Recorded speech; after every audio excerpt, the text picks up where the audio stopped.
Hello, it's Deborah from the attic. This is my cover for my journals that I make. This is my sort of art journal. I'm just going to give you a very quick flip through to show you what I keep in here. This is also where I plan my workout for everyday journaling supplies. I've got some washi tape there on a piece of acetate. I've got strips I can take with me. I've got stickers all cut out and ready for inclusion in my journal. But this is the booklet we're going to work on today. This is my monthly bullet journal. And I'll include a link on how you can make this cover that I've just moved away.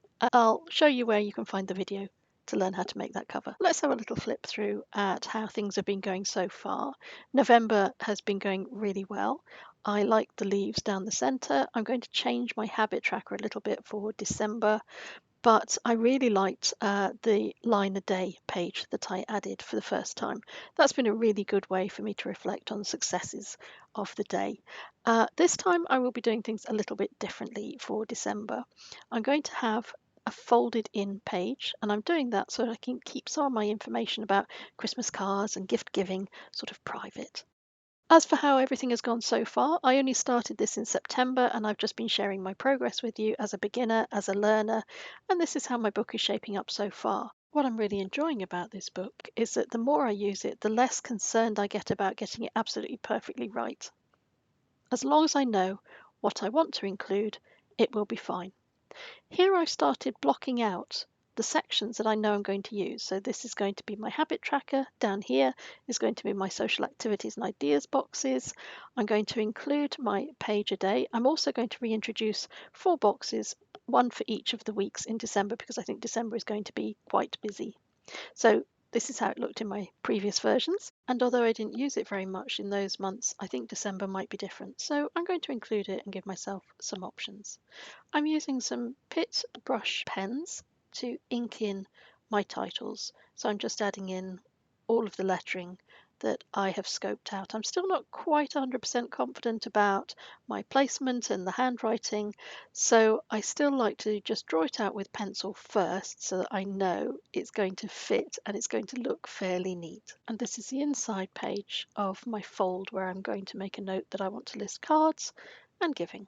I thought it'd be nice if my title for A Line a Day had some more lines in it, so I've done some twirly little bits on either side of my phrase. I'm going to use watercolours again for the inking and the colouring in my book. I really liked that when I tried it in the previous month. So I've got a palette and I've got a couple of colours here. I've got a sort of a pinky red and I have a sort of a goldy green. I want to use traditional Christmassy colours of hollies and berries, so red and green, to colour in my book, but I want to use much lighter colours than I did in November. November was a bit of a lesson. So this is the green gold. This is just a little, I think it's a quarter pan watercolour. And I also have a tiny little brush that's cut on an angle. Now this makes it much easier for me to get my very faint little lines right in the centre of the 5mm dots. And it's what makes these Rhodia books such a joy to work with, because it means it's so much easier for you to get everything centered and to make sure that you know you're going to do a straight line. And the angled brush makes this so much easier. So I'm going to finish the rest of the page and then I'm going to let these dry. I've moved on to blocking out the boxes where my headings are video ideas, recipes, and thoughts. And those thoughts can be ideas that randomly come to me and I know they've all been captured then in one place. I'm going to add my days of the week. I just use initial letters for the days of the week and my numbers, and I made a little boo-boo when I started doing this earlier. So I've had to put a little scrap of paper over the side margin on the left-hand side, but to be honest, you don't notice it, and I was able to just write over the top of it without any difficulty. I had a great tip to divide up my weeks using lines on my main page from one of my subscribers, so thank you very much for that tip. Now I'm adding the days of the week, or the initials, and the dates of the month down the right-hand margin of my line a day page. These are the stickers that I have inked up and stamped and coloured in for inclusion in this month's project. And I've also used some starry colour Gansai paints to add a little bit of extra detail on the Father Christmas and on the little penguin hats. The penguins and the Father Christmas have been stamped from 2 different stamp sets, but I'm hoping I've managed to tie them together by using the same colours on both of them. Both have a lovely soft, it's almost a pinky red and a nice light green. I'm going to add some really nice detail using this beautiful shimmery gold coloured paint. And I want to add this, I hope you can see it reflecting there under the lights. It's really, really pretty. I want to just add some bands of gold onto the Santa. And once I've added them onto him, I'm going to add some little dots onto the penguin's hats. And again, using the same colours, pulls everything together. I think these little penguins are my most favourite stamps ever. I use them at any opportunity. This is a collection of washi tape and I store it on a very sophisticated piece of elastic. If I want to know where the washi tape has come from, I keep little tabs in the front and I put strips of washi tape onto the back of the card that you usually get when people send you little collections of washi tape.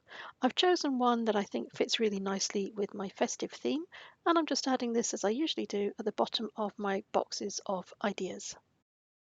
I've gone through my headings, inking them in now, and where I need to remove the pencil lines underneath, I've just erased everything away. So it's looking nice and clean, all ready for some nice stickers to be added to it. And I'm really pleased with this layout. I think it's going to serve me well in December. And what I have learned is not to be afraid to change your layout.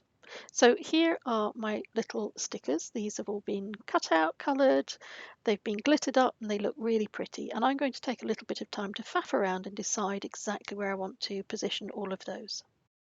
I've stuck some of my holly down and now I just have to choose a place for this proud beauty. He looks lovely and shimmery, and then I've got a little piece of holly to stick down in the bottom right corner. Then everything is complete. I want to finish this by adding in a little bit of sparkle, similar to that I added to the Santa character. I'm using these Gansai Tambi starry colours. They make a really good, dense, rich shimmer. And I'm just adding little dots of colour and sparkle all around the word December, and then I'll add it to various places throughout the journal. So when I turn the pages, I hope to get a lovely sparkle. That's my plan for December 2019, all set out. And as always, thanks very much for your time. Thank you for watching. And until we meet again, take care.